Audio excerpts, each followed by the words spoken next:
기쁨이라는 제목으로 말씀을 함께 상고하며 은혜를 나누고자 합니다. 부활의 주님을 참으로 만나고 주님과 만났을 때에 주님이 주시는 그 말할 수 없는 그 기쁨이 우리 모든 성도들에게 있어서 이 어둡고 캄캄한 세대 가운데에서 또 수고하고 무거운 짐 지고 살아가는 고생과 수고가 많은 이 땅에서 주님의 위로를 받고 힘을 얻으며 주님이 주시는 참된 평강과 기쁨을 누리면서 살아가는 우리 모든 성도들 다 되시기를 간절히 소망합니다. 여러분, 사람을 그리워하던 사람을 만나도 기쁨이 있죠. 예를 들면 오래간만에 우리 여기 우은미 자매님, 우리 교회에서 1년간 신앙생활 함께 하시다가 원래 미국 시민권자시기 때문에 미국에 돌아가셔서 또 한동안 거기 계셨죠. 그러다가 거의 1년 만에 다시 이렇게 나오셨는데, 잠깐 일주일 나오셨는데, 그 일주일 잠깐 나와서 그 얼굴을 보는데도 너무너무 기쁘고, 저도 기쁜데 어머니는 어떠하겠으며 또 그 가족들은 어떠하겠어요. 너무너무 기쁘고 보고 싶었던 얼굴, 그리웠던 얼굴 만나니까, 얼굴을 뵈니까, 통화할 때, 요즘에는 세상이 좋아져가지고 영상 통화도 아무리 멀리 있어도 마치 옆에 있는 것처럼 얼굴을 볼 수 있는데요. 그것과는 또 다르죠. 피부를 맞대고 함께 먹고 마시고 함께 한다는 것, 그 자체가 완전히 다릅니다. 사람만 해도 사랑하고 귀하게 여기고 그리웠던 사람만 그 얼굴을 대면해서 만나도 기쁨이 있고 즐겁고 감사하고 그런데요. 우리를 위하여 이 땅에 오셔서 십자가에 죽으셨다가 3일 만에 부활하셔서 우리의 모든 죄와 허물을 담당하시고 우리에게 영원한 생명을 주신 이런 주님을, 그 얼굴을 만약에 대면한다고 한다면 여러분, 그 기쁨이 어떠하겠습니까? 오늘은 부활의 주일인데요. 참으로 우리가 평소의 신앙생활 가운데에서도 늘 주님과 함께하고 주님과 얼굴을 대면하여 만나고 주님과 함께 교제하고 대화하는 이런 삶을 살아간다면 우리의 삶 속에서 날마다 기쁘고 즐겁고 감사가 넘칠 것인데요. 주님을 잃어버리고 살아갈 때가 너무 많은 것 같아요. 왜 기쁨이 없는가? 왜 이렇게 부활의 주일인데도 주님 앞에 경배하고 예배하려는 사모하는 마음이 없는가? 사실 이번 주간에 왜 우리에게 기쁨이 없는가? 마땅히 기뻐하고 늘 감사하고 너무너무 기뻐서 춤을 추며 뛰어놀아도 부족한데 왜 우리에게 기쁨이 없는가? 그 이유를 좀 많이 생각을 해보았거든요. 이건 마지막에 결론적으로 좀 말씀을 드리고요. 오늘은 부활주일인데요. 이 부활이 어떤 날인지, 예수님이 왜 이 땅에 오셨고 왜 예수님께서 부활하셨는지, 이 예수님의 부활이 우리들에게 어떠한 유익을 주는지, 또 우리는 그 부활의 그 은혜를 깨달을 때 어떤 기쁨이 우리에게 있어야 하는지, 오늘 이 말씀을 통해서 함께 상고하면서 은혜를 나누고자 합니다. 사람이 기쁨을 줄 수 없고 목사가 기쁨을 줄 수 없습니다. 오늘 이 말씀을 준비하면서도, 오늘 새벽에 기도하면서도 주님이 부활의 주님이 만나주셔야 이게 되는 거고요. 말씀이 깨서 각 사람의 심령 가운데 찾아가셔야 이게 되는 건데, 오늘도 하나님의 말씀을 통해서 부활의 주님을 만나시고 주님이 주시는 참된 평강과 은혜를 다 누리시기를 주님의 이름으로 간절한 마음으로 기도하는 마음으로 오늘 말씀을 증거하겠습니다. 먼저 오늘 여기 본문의 말씀처럼 사망이 한 사람으로 말미암았고 아담 안에서 모든 사람이 죽었다, 이렇게 말하고 있습니다. 왜 예수님이 이 땅에 오셔야 했는가? 그 이유에 대해서 우리가 잘 알지만 좀 세밀하게 마치 현미경으로 좀 들여다보는 것처럼 우리가 오늘 말씀을 좀 살펴보려고 해요. 한 사람, 그 한 사람으로 말미암아 여기 오늘 본문의 말씀처럼 사망이 왔다. 아담 안에서, 그런데 그 사망이 우리 모두에게 이르렀다, 이 말씀을 하고 있는 거예요. 그래서 우리가 먼저 첫 번째로 생각해 볼 것은 아담 안에서 모든 사람은 죄인이다. 죄값으로 말미암아 사망과 영원한 하나님의 형벌을 받게 된 그런 위치에 떨어진 자다. 이것을 먼저 살펴보려고 합니다. 하나님께서 맨 처음에 사람을 만드실 때 모든 천지 만물을 만드신 다음에 마지막 날 사람을 만드셨죠. 왜냐하면 이 온 천하 만물을 다스리라고 하나님께서 하나님의 대리자로서 하나님의 형상대로 사람을 만드셨습니다. 그래서 사람을 만드신 다음에 복 주신 다음에 그에게 명령하셨죠. 이 땅을 정복하라. 이 땅에 충만하라. 이 땅에 번성해라. 그리고 이 땅을 다스려라. 그리고 이 땅에 있는 모든 것들을 내가 너희에게 주노니 마음껏 먹고 마시라고 우리에게 부탁하셨습니다. 하나님께서 하나님의 형상대로 모든 피조물을 만드실 때 말씀으로 만드셨고요. 하나님의 형상대로 만든 존재는 우리 인간밖에 없습니다. 사람만이 하나님의 형상대로 하나님이 지으셨죠. 우리 모습이 하나님이 우리 모습이라는 거 아니에요. 하나님은 영이시죠. 하나님은 영이십니다. 하나님의 형상이라고 할 때 가장 중요한 것 중에 하나가 바로 하나님과 같은 영적인 존재로 영혼을 우리에게 불어넣으셨죠. 영혼을 창조하셨습니다. 영혼이 없이는 하나님과 교제할 수 없고요. 영혼이 없이는 하나님께 이렇게 하나님과 친밀한 교제하고 하나님을 대면하여 만나고 이런 하나님과의 교제, 사랑, 섬김, 이것을 제대로 할 수가 없고요. 모든 만물이 다 하나님을 찬양합니다. 그래서 성경의 표현에도 하늘도 바다도 나무도 이 꽃들도 다 하나님을 모든 만물이 찬양하고 있는 것을 하나님께서도 우리에게 말씀하십니다. 모든 피조물이 하나님을 찬양하고 있어요. 그러나 하나님과 인격적으로 만나고 하나님과 인격적으로 교제하면서 살아감을 허락하신 것은 우리 인간, 사람이 유일합니다.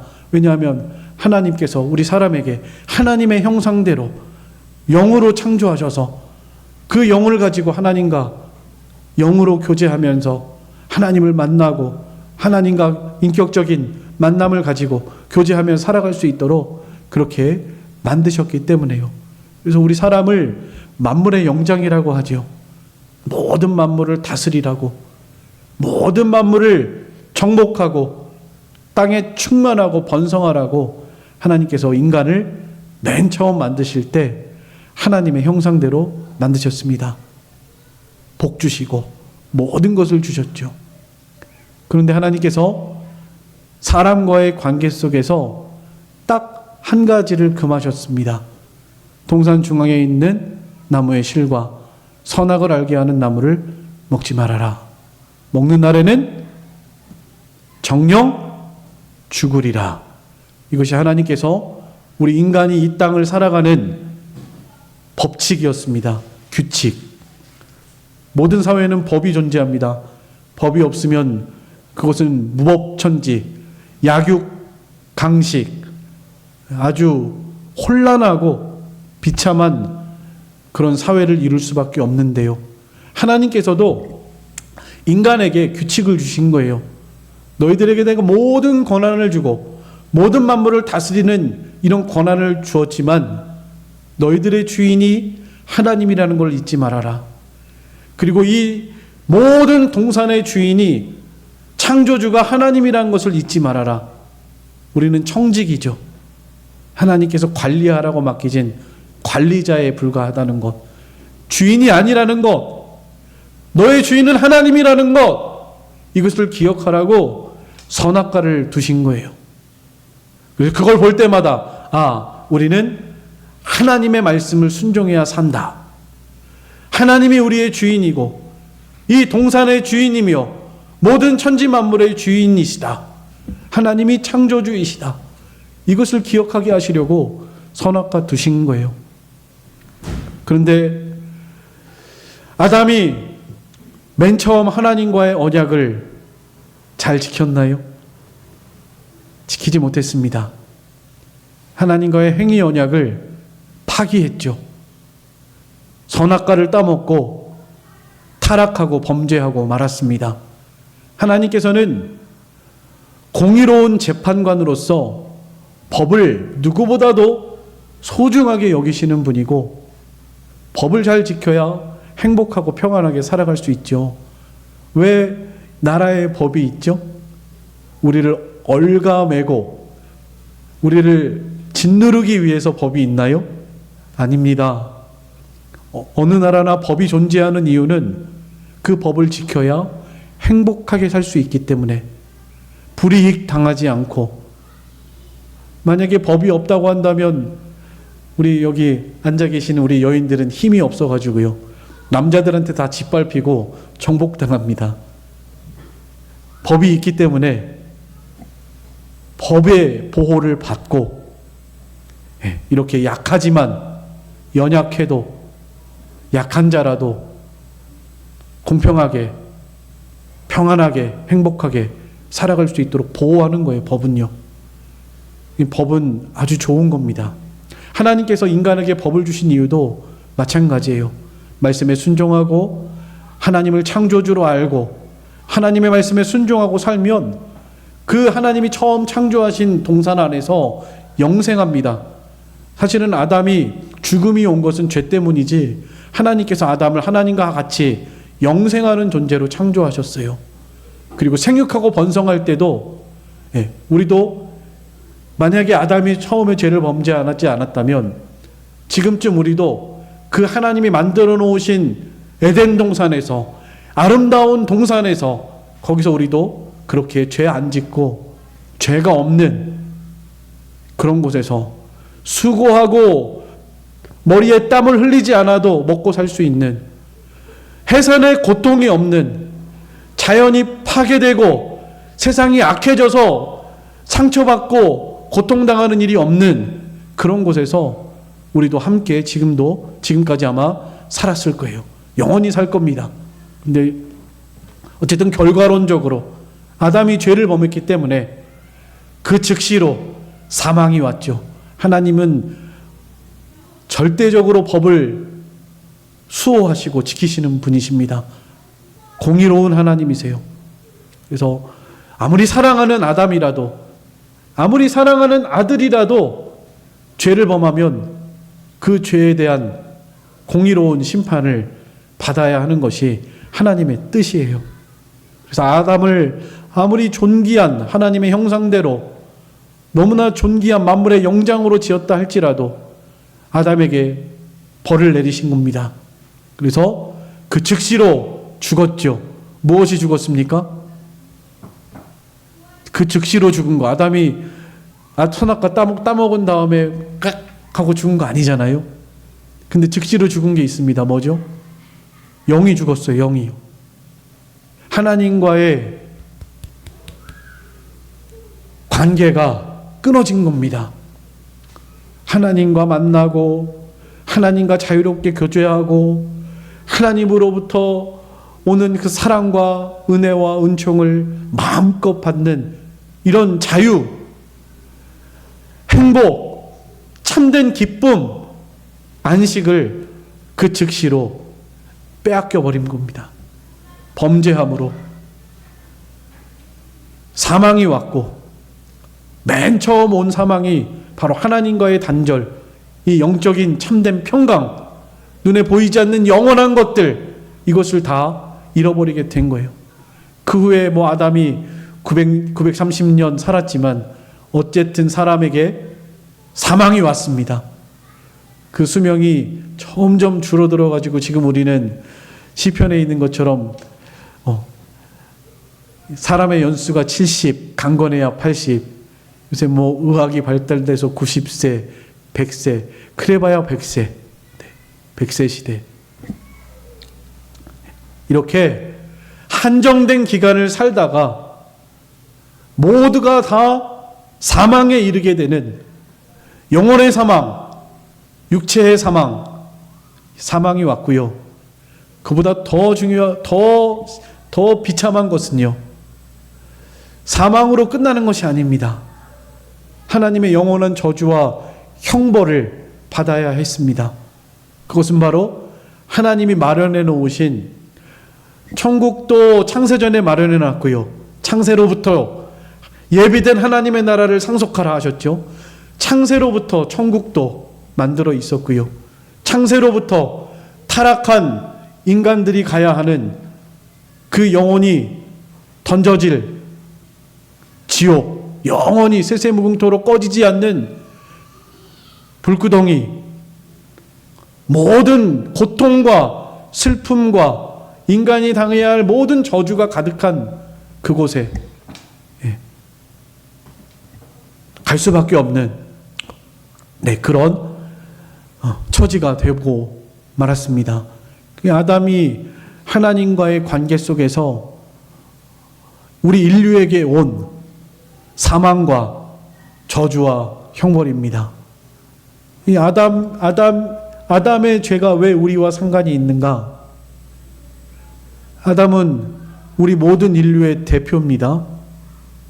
하나님과 사람의 대표로서 언약을 맺은 거예요. 가정에도 가족 구성원, 우리 집은 4사람이 있는데요. 4사람이 있는데 세대의 주, 호주는 한 사람이죠.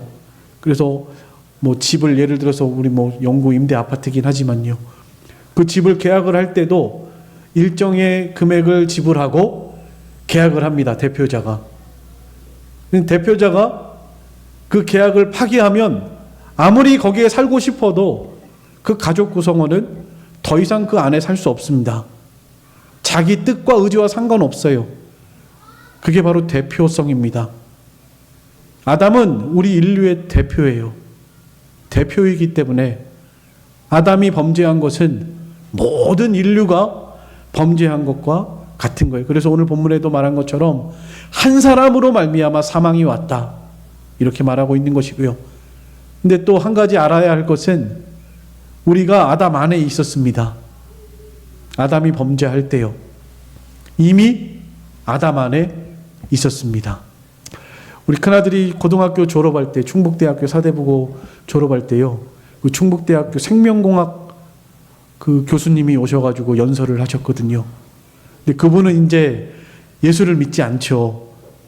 그리고 이 지구가 35억 년, 45억 년 됐다고 하죠. 인류의 시작은 35억 년부터다, 이런 말을 하면서요, 아이들에게 몇 번을 강조하는데, 너희들이 18살, 19살이지만 사실은 이 땅에 존재하기 시작한 것은 35억 년 전부터 존재했다. 왜냐하면 맨 처음 인류의 조상이 누군지는 모르겠지만 그 안에 우리가 이미 있었다. 그것이 인체공학적으로도 분명히 드러난 증거라고 그렇게 말을 하면서 그 아이들이 35억 살이라고 그런 얘기를 하더라고요. 근데 성경에도 그런 비슷한 내용이 있죠. 아브라함이 레위가 태어나기 전에 하나님께서 말씀에 모세를 통해서 기록할 때 이미 레위가 아브라함의 허리에 있었다 하는 말씀이 있습니다. 레위는 아브라함의 증손자입니다. 아브라함, 이삭, 야곱, 레위입니다. 근데 그 레위가 태어나기도 전에 이미 아브라함의 허리에 있었다. 이런 성경 말씀이 있어요. 그러니까 오늘 본문에도요. 너희가 이미 아담 안에 있었다. 아담이 범죄할 때 나하고 상관없다 이렇게 할 수 없는 것이 그것이 바로 유전죄입니다. 우리의 모든 우리를 구성하는 그 원소가 이미 아담 안에 있었다는 거예요. 그래서 이미 아담 안에 있었다 너희가. 아담이 죄 지은 것을 나하고 상관없다 이렇게 할 수 없다라는 거죠. 크게 두 가지입니다. 대표성, 유전성. 왜 아담의 죄가 우리와 관계가 있는가? 오늘 여기 본문에도 분명히 말씀하고 있는 것처럼 아담 안에서 모든 사람이 죽었다. 이렇게 말씀하고 있습니다. 우리가 아담 안에 있었고 아담이 범죄로 모든 인류가 사망에 이르게 되었다. 그것이 바로 아담 안에 있는 모든 인류가 죄인이고 그 죄의 결과 제가 말씀드렸죠. 영혼이 죽시로 죽었고 육신은 흙으로 돌아가게 되었고 우리 영혼이 둘째 사망에 거해서 영원한 저주와 형벌 당하게 되었고요. 왜 또 우리가 이 땅에서 이런 고통과 저주를 받고 사는가? 그게 다 죄의 결과입니다. 아담이 범죄한 다음에 에덴 동산에서 쫓겨났죠. 그리고 땅이 저주를 받는다고 하나님 말씀하셨죠. 가시와 엉겅퀴를 낼 것이라 말씀하셨죠. 수고해야 먹을 것이다. 여자에게는 해산의 고통을 더할 것이다. 이 모든 저주와 고통, 슬픔 이것이 다 죄의 결과라는 것. 죄 때문에 왔다는 것. 이것을 오늘 본문에서 우리에게 마치 현미경으로 들여다보는 것처럼 좀 이렇게 들여봤는데요. 시간을 많이 할애해서 왜 우리가 죄인이고 그 죄의 결과가 무엇인지 오늘 말씀을 통해서 잠깐 살펴봤습니다. 근데 하나님께서 이런 우리들을 그냥 버려두지 않으시고요. 오늘 여기 본문에 있는 말씀처럼 사망이 한 사람으로 말미암았으니 죽은 자의 부활도 한 사람으로 말미암는도다. 아담 안에서 모든 사람이 죽은 것 같이 그리스도 안에서 모든 사람이 삶을 얻으리라 말씀하시면서 우리에게 구원자, 우리의 구세주 예수 그리스도를 이 땅에 보내주실 것을 약속하셨습니다. 하나님께서요 우리를 구원하시기 위해서 아주 고민을 많이 하셨습니다. 그 이사야 42장에 보면요 하나님이 우리를 구원하기 위해서 아주 고민을 많이 하셨어요. 방법이 없거든요. 이 죄인들이 죄값을 치러야 용서를 하겠는데 그 죄값을 치르는 방법은 죽어야 되고 영원히 세세무궁토록 지옥 형벌을 받아야 되겠는데 한 사람이 한 사람의 죄값도 치르기가 힘들어요. 영원히 죄값을 갚아야 한단 말이에요. 그러니까 이 도저히 불가능한 거예요. 사람으로서는. 그렇다고 해서 첫째 아담과 같은 아담을 새 창조할 수도 없죠. 왜냐하면 이미 순서상으로도 첫째 아담이 더 앞이지 뒤에 창조한 둘째 아담은 벌써 많이 차이가 나죠. 많이 차이가 납니다. 세월적으로도 차이가 나고 아무리 선한 아담이라고 해도 이 죄를 범한 첫째 아담의 그 어떤 크기를 생각하면 도저히 불가능합니다. 그리고 만약에 하나님께서 모든 걸 하실 수 있으니까 이 둘째 아담이 첫째 아담보다 먼저 있었어. 내가 창세전에 이미 창조해놨어. 하고 그 둘째 아담을 만들었다 할지라도 그 둘째 아담 당사자가 나는 죄가 없는데 왜 저들을 위해서 죽어야 됩니까? 라고 만약에 하나님께 따진다면 하나님이 할 말이 없죠. 그것도 하나님의 공의가 무너지는 것입니다. 그래서 하나님께서 둘째 아담을 창조할 수도 없는 거예요. 방법은 그러니까 아무리 찾아봐도 방법이 없는 거예요. 사람으로서는요. 사람이어야 하는데 사람으로서는 방법이 없는 거예요. 사람의 죄값을 치르려면 사람이어야 하는데 사람으로서는 도저히 구세주가 그리스도가 될 만한 자격을 가진 자가 없는 겁니다. 그래서 하나님께서 생각하신 유일한 방법입니다. 유일한 방법. 자신이, 법을 만든 자신이 그 법을 심판을 받기 위해서 사람의 몸을 입고 이 땅에 오는 거, 이거밖에는 다른 방법이 없었기 때문에 하나님이 사람의 몸을 입고 이 땅에 내려오신 거예요. 그래서 이 모든 죄값을 담당하시고 죄로 말미암아 죽으시고 죽음 후에 영원한 저주와 고통을 당하셨죠. 여기서도 잘 이해 못하시는 분들 계시는데요. 자, 봅시다. 여러분, 이 천하보다도 하나님께 우리 한 사람이 귀할까요? 천하가 귀할까요? 한번 대답해 보십시오. 우리 한 사람의 영혼이 하나님께서 우리 한 사람의 영혼을 귀하게 여기실까요? 천하를 귀하게 여기실까요? 네, 한 사람의 영혼입니다. 하나님의 형상대로 지은 한 사람의 영혼의 값어치가 이 천지 만물 모든 천하보다도 귀하다고 그랬죠. 하나님께는 우리가 그렇게 귀한 존재예요. 천하를 다 줘도 우리 한 사람의 영혼을 살 수 없습니다. 살 수 없어요.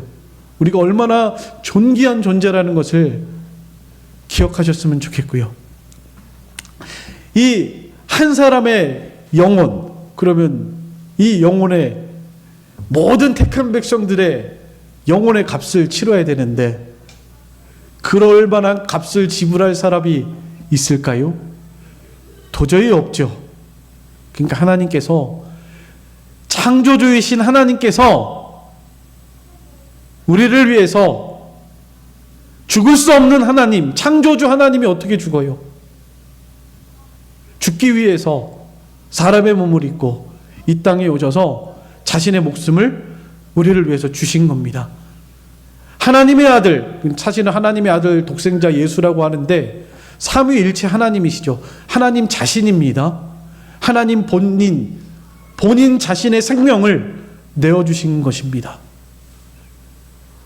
하나님의 생명하고 우리 택한 모든 백성들의 생명하고 어느 게 더 값어치가 있을까요? 네, 당연하죠. 창조주 하나님, 피조물하고는, 하나님의 생명하고는 비교가 자체가 불가능합니다. 마치 우리 한 사람의 영혼을 천하보다도 귀한 거, 그건 뭐 같은 피조물이니까요. 그거보다도 하나님의 생명이 우리 모든 하나님의 형상대로 지음받은 우리 모든 택한 백성들의 생명의 그 값어치보다도 훨씬 더 큰 값어치고요. 또 하나, 영원한 저주와 형벌을 받아야 되잖아요. 그래서 예수님도 지옥 가야 되고 예수님도 영원히 지옥 형벌을 받아야 그게 죄값 치르는 거 아닌가라고 생각하시는 분들이 꽤 많습니다. 그래서 말씀을 드리는데요. 논리가 비슷합니다. 여러분, 우리가 세세무궁토록 죄값을 치르는 그 기간, 그게 죄의 값이라고 하겠죠. 그 저주, 형벌, 그 무게, 그 저주, 형벌의 무게, 그거하고 예수님이 십자가상에서 하나님이신 하나님의 아들 예수님께서 하나님께 온전히 버림당하시고 죄인이 아님에도 불구하고 마치 죄인처럼 하나님과의 단절을 거기서 경험하셨습니다. 이것은요, 있을 수 없는 일이 일어난 거예요. 하나님이 어떻게, 삼위일체 하나님이 어떻게 떨어져요? 단절될 수 없거든요. 그런데 우리의 죄값을, 저주와 형벌을 맛보시기 위해서 우리의 저주와 형벌이 얼마나 고통스럽고 얼마나 비참한 것인가를 예수님이 십자가상에서 하나님과의 단절을 경험하셨습니다. 엘리 엘리 라마 사박다니, 나의 하나님 나의 하나님 어찌하여 나를 버리시나이까. 하나님께 철저히 버림당하셨어요. 이것은요, 우리가 세세무공토록 지구교에서 저주받는 그 고통에 무게하고요, 예수님이 다른 사람은 다 나를 버릴지라도 하나님이 나와 함께 하신다. 아버지께서 나와 함께 하신다. 그 아버지가 자신을 버리신, 단절을 경험하신, 죄인이니까 단절을 경험하는 거죠. 우리는 죄인이니까 죄의 값으로. 근데 예수님은 죄가 없으신 분인데 하나님이 버리셨다고요. 단절이 됐단 말이에요. 그 고통은요, 아마 예수님이 그 고통을 거기서 당하면서도요, 기가 막히셨을 것 같아요. 아, 죄인이 당하는 저주와 고통이 이렇게 비참하구나. 이렇게 비참한 저주와 고통을 당하는구나. 그 시간이 얼마인지 모르겠습니다. 십자가상에서 하나님과의 단절을 분명히 경험하셨고, 그 단절의 경험은 우리 인류가 당할 모든 저주와 고통의 크기보다도 더 큰 저주와 형벌이었다는 것을 여러분들 꼭 기억하셨으면 좋겠습니다. 십자가상에서 예수님은 우리의 모든 저주와 형벌, 우리의 죄값을 다 치르시고 온전히 우리의 죄를 담당하셨습니다. 이 하나님의 공의를 온전히 만족시키시고 또 우리 모든 택한 백성들의 죄값을 능히 담당하실 수 있는 하나님이시고, 하나님이시지만 또 사람으로 이 땅에 오셨죠. 사람이어야 합니다. 사람의 몸을 입고 이 땅에 오셔서 우리 사람의 모든 죄값을 예수님이 갚으셨고, 또 우리 대신해서 연약한 육체를 가지고 이 땅에 살아가시면서도 죄를 범치 않으셨습니다. 대형, 대행. 신학적인 용어로는 그렇습니다. 대형, 우리 대신 형벌 받으셨고, 대행, 우리 대신 의를 행하셨다. 그 의를 행하신 것도 중요해요. 우리는 삶 속에서 한 사람도 의인이 없고요, 의를 행할 능력도 없습니다. 근데 예수님 우리와 똑같은 몸을 입으시고도 의를 행하셨죠. 한 번도 하나님 앞에 죄를 범치 않으셨습니다. 그 대형 대행 예수님의 구속 사역을 통해서 우리의 모든 죄를 예수님이 담당하시고 십자가에 죽음으로써 갚으셨습니다. 이제 오늘 중요한 거 부활인데요. 빠르게 끝내겠습니다. 왜 부활이 중요한가? 예수님이 왜 부활하셔야 했는가? 오늘 주일학생들에게도 말했는데요. 사람이 죄값으로 예를 들어서 판사에게 당신은 10년 꽝꽝꽝 하고 10년형을 받았으면 10년 동안 살아야 되잖아요. 죄값을 다 치러야 나올 수 있잖아요. 그럼 그 사람이 아직 나오지 못한 것을 보니까 죄값을 치르고 있는 중이구나. 이제 나왔어요. 그럼 뭐라고 그러죠? 이제 죄값을 다 치렀기 때문에 석방됐구나. 자유를 얻었구나. 그렇게 생각하는 거죠. 예수님의 죽음은 우리의 죄를 위한 죽음이었고, 우리 죄의 저주와 형벌을 담당하는 그런 십자가입니다. 부활은요? 부활은 끝났다. 내가 모든 택한 백성들의 죄값을 다 갚았다.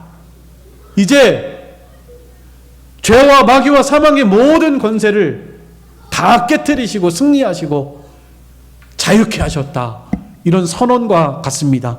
그래서 부활이 우리에게 중요하고요. 우리 그리스도인들에게 이 부활은요, 가장 기쁘고 가장 영광스러운 날이라는 거 여러분 꼭 기억하셨으면 좋겠습니다. 부활이 없다면요, 우리에게 의의가 없습니다. 부활이 없다면 우리의 구속도 없습니다. 부활이 없으면 아무것도 아니에요.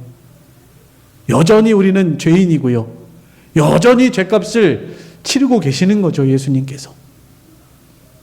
그러나 죽은 자 가운데서 살아나시고 하나님의 아들 되심을 증거하시고 죄와 마귀와 사망의 모든 권세를 깨트리시고 우리에게 참된 자유와 평강과 안식을 주시는 이 부활이야말로 우리에게 얼마나 귀하고 값진, 이 부활이 얼마나 우리에게 꼭 필요한 것인지를 우리에게 증언하시는 확증이라는 것, 이것을 꼭 기억하시고, 이 부활주일에 특별히,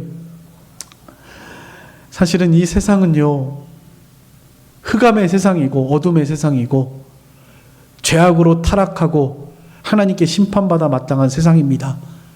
그래서 초림 예수님은 우리의 죄값을 갚으러 오셨지만 재림하실 예수님은요, 심판하러 오십니다. 더 이상 소망이 없어요. 이 세상은요, 결과는 정해져 있습니다. 하나님의 심판이라는.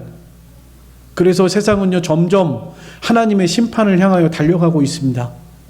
여러분, 이것을 꼭 기억하셔야 돼요. 뭐 세상에 조금 잘 살고 세상이 뭔가 좀 회복될 것 같고, 그렇지 않습니다. 이미 아담과의 행위 언약에서 그것은 끝난 일이에요. 끝난 일. 이 세상은 이미 망했고 이미 끝났고 끝이 있고 결국에는 하나님의 심판과 멸망과 저주를 받아야 하는 그런 세상입니다. 거기서 우리가 살고 있어요. 그 가운데에서 마귀는 어떻게 해서든지 자기의 종들을, 자기의 자녀들을, 마귀의 종이고 우리가 죄의 자녀였는데, 마귀의 자녀였는데 뺏기지 않으려고 발악을 하는 겁니다. 발악을 하고 있고요. 그 가운데에서 우리가 살아가다 보니까 이 세상에서는 참된 안식도, 참된 자유도, 참된 행복도 사실은 이 세상에서 기대할 수 없고 하나님 안에서만 가능하고요. 그리고 장차 예수님이 이 땅에 재림하셔야 그때야 비로소 새롭게 되고 하나님의 나라가 이루어진다는 것, 여러분 이것을 기억하시면서 이 세상을 바라보는 안목들이 우리 안에서 좀 변화되고, 이 세상은 장망성이다.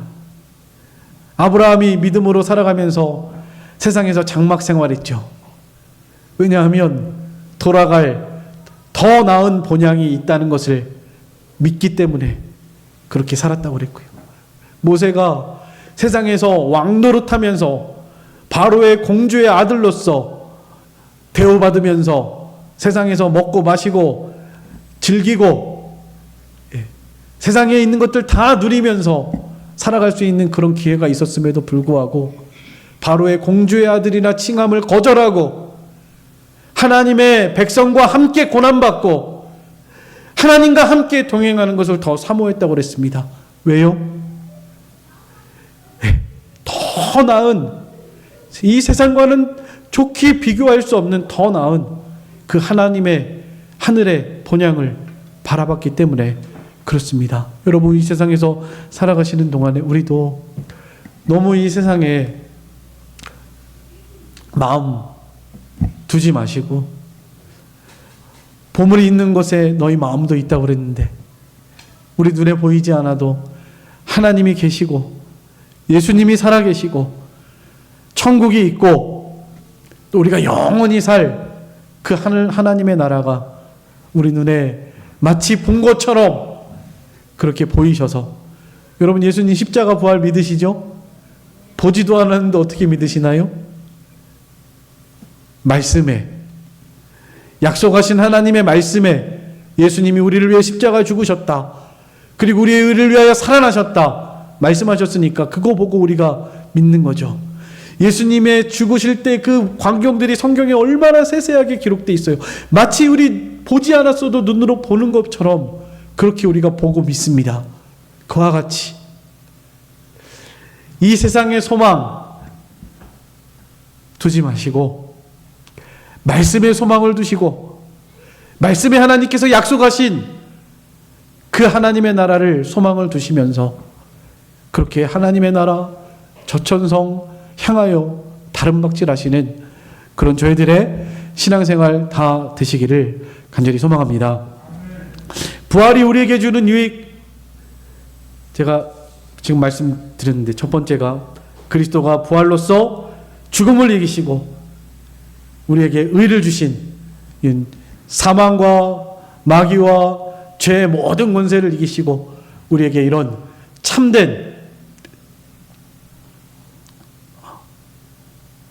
영원한 하나님의 나라를 주시고 영원한 생명을 주시고 죄와 마귀와 사망의 권세를 이기고 승리하는 이런 놀라운 은혜를 우리에게 주셨다는 것을 기억하시고 감사하면서 그렇게 주님이 주신 그 은혜를 기뻐하며 살아갈 수 있는 저희들의 신앙이 되시기를 간절히 소망합니다. 그리고 제가 처음에 말씀드렸는데요. 왜 우리가 이런 기쁨이 없는가? 제가 생각을 좀 많이 해봤거든요. 왜 기쁨이 없을까? 일단 주님이 은혜를 주셔야 되고요. 이게 주님이 만나 주셔야 됩니다. 우리 사람의 힘으로 이게 가능한 일이 아닌 것 같아요. 주께서 은혜를 주시고 부활의 주님이 찾아가 주시고 만나 주시고 그 주님을 봐야 만나야 이게 가능한데 주님의 은혜가 절실히 필요하다. 인간의 힘으로 되는 것이 아니다. 그래서 우리 청주남북교회 모든 성도들에게 이 부활의 주님이 찾아가셔서 좀 만나주시고 얼굴을 좀 보여주시고 위로해 주시고 세상이 주는 것 같지 않은 참된 안식과 평강을 기쁨을 주시기를 그렇게 간절한 마음으로 기도했는데요. 여러분들도 좀 하나님의 그 은혜를 사모하시고 그 부활의 주님의 만남의 기쁨에 있는 그런 우리들의 신앙생활 되셨으면 좋겠습니다. 언제 우리가 만나죠, 주님을요? 제가 지난주에도 말씀드렸는데 여러분 사랑하는 사람, 귀하게 여기는 사람 만나면 좋잖아요. 헤어지기 싫고 또 보고 싶고 그냥 평생 같이 있고 싶어서 그래서 결혼하잖아요. 남녀가 같이 살려고. 우리가 예수님에게 대한 그 사랑하는 마음, 사모하는 마음, 귀히 여기는 마음이 그래야 되는데 언제 우리가 주님을 만나? 늘 물론 당연히 늘 항상 함께 주님 만날 수 있겠지만 언제 주님 만납니까? 예배 드릴 때. 네. 예배 가운데에서 주님이 우리 만나 주십니다. 성경 읽을 때, 말씀을 묵상할 때 그 말씀 되시는 주님이 우리를 만나 주세요. 찬양할 때 찬송 중에 거하시는 하나님께서 우리를 만나 주신단 말이에요. 기도할 때, 기도는 하나님과 대화죠. 교제입니다. 이게 우리 그리스도인들이 신앙생활의 가장 기본적인 것들이잖아요. 예배 생활, 말씀 읽는 생활, 찬양하는 생활, 기도하는 생활. 이 가운데에서 우리가 주님을 만나는데요. 지난주에도 말씀드린 것처럼 정말 주님을 사랑하고 귀히 여기시는 우리 모든 성도들이 되셔서 우리의 평소의 삶 속에서 기본에 충실하고 이 기본적인 우리 신앙생활에 기쁨을 회복할 수 있는 여러분들의 신앙생활이 되셨으면 좋겠습니다. 또 한 가지는요, 너무 편해서 그런 것 같아요. 하나님이 복을 너무 많이 주셔가지고 너무 편하니까 감사도 잃어버리고 기쁨도 잃어버리고 그렇게 제 갈 길로 제 멋대로 그렇게 살아가는 것 같아요. 얼마 전에 제가 신의 악단이라는 영화 봤는데 혹시 보신 분들도 계시겠지만요. 뭐 내용을 다 말씀드릴 수는 없고요. 북한의 신앙의 자유가 없잖아요. 성경 한 권도 제대로 가질 수 없고요. 어디 마음껏 찬양합니까? 찬양 소리 밖에만 나가도 죽습니다. 아이가 엄마가 하나님 얘기하고 예수님 얘기했다고 일기장에 썼더니 그 엄마 잡아가지고 총으로 쏴 죽였죠. 그 아들이 나중에 커서 기독교를 증오하고, 네. 그래서 기독교인들을 잡아 죽이는 군인 간부가 됐죠. 근데 그 사람이 실한데요. 북한에 교회가 있습니다. 보여주는 교회. 그 보여주는 교회에서 어느 단체에서 후원을 많이 할 테니까 진짜로 예배드리는 모습을 좀 보여달라 요청이 들어왔는데 가짜로 이제 예배를 만든 거예요. 그래서 그 박교순이라는 그 사람한테 그 임무가 주어진 거죠. 그 기독교인을 잡아 죽이던 사람한테 좀 예배를 진짜 예배처럼, 찬양단도 진짜 찬양단처럼 만들어 봐라.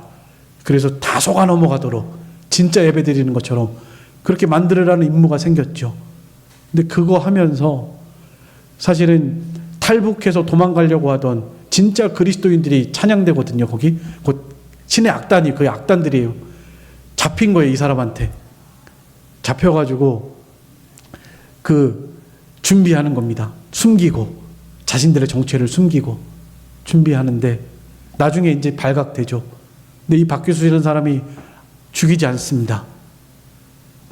그 과정 속에서 예전에 어머니가 성경책 읽으면서 그러다가 공산당에게 총 맞아 죽은 거 막 생각하면서 자신이 어렸을 때 어머니가 그렇게 기도해 주신 거, 그리고 찬양할 때 하나님이 주신 은혜가 있었죠. 그래서 그 찬양하다가 준비하다가 이 사람이 은혜를 받아버렸네요. 이 사람이 은혜를 받아서 그 공연하는 날 정부에서는 명령이 떨어졌어요. 그 공연 끝나면 다 죽여라. 다 필요 없으니까 다 죽여라. 이런 명령이 떨어졌습니다. 근데 이 장교가, 육군 장교가 이 사람들을 살리기 위해서 탈출시킵니다. 그리고 자기는 그 죄를 뒤집어 써서 총살당하죠. 그런 내용이에요. 그리고 마지막 장면에요. 이제 뭐 그 교회, 서울에 있는 어느 큰 교회를 빌려서 한 건데요. 그것이 의미하는 것은 천국입니다. 천국. 그 사람이 죽어서 아주 멋진 옷을 입고 뭐 공연하지 못해 준비한 거 찬양 다 못하고 그냥 끝납니다. 이제 마지막 천국에서 그 찬양을 하는 거예요. 천국에서 박교순도 있고 그 총 맞아 죽은 장교도 있고 탈북하다가 아마 그 사람들 다 죽은 것 같아요. 그 사람들도 다 있고 다 같이 천상의 예배를 드리면서 찬양하는 그 장면이 마지막으로 이렇게 나옵니다. 여러분, 이 땅의 고생과 수고 잠깐이고요.